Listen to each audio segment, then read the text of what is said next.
आता आपण सांगलीतील सूर्यवंशी प्लॉटमध्ये आहोत।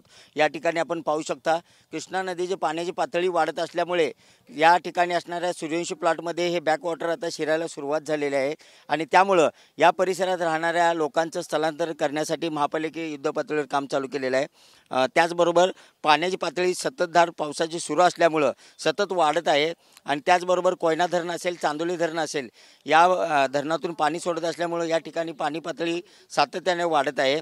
दुसरीकडे पाहिलं तर या ठिकाणी आपण पाहू शकता नागरिकांनी आपल्या घरातील सर्व सामान या ठिकाणी बांधून ठेवलेलं आहे आणि महापालिकेच्या गाडीचे वाट बघत आहेत। एकंदरीत पाहिलं तर हे प्रत्येक वेळेला या ठिकाणी महापुराचं संकट हे सांगलीकरांच्यावर कायम टांगती तलवार असल्यासारखं आहे।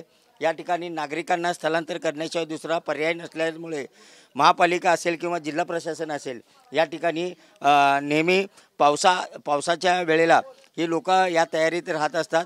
आपल्या मुलाबाळांच्या सकट आपला संसार सगळा असा पिशवीमध्ये पोत्यामध्ये बांधून ठेवत असतात आणि ज्या वेळेला पाणी शिरायला सुरुवात होतं त्यावेळेला नातेवाईक असतील किंवा जिल्हा प्रशासन, महापालिका प्रशासन यांनी जी सोय केलेली असते त्या ठिकाणी ही लोक जात असतात।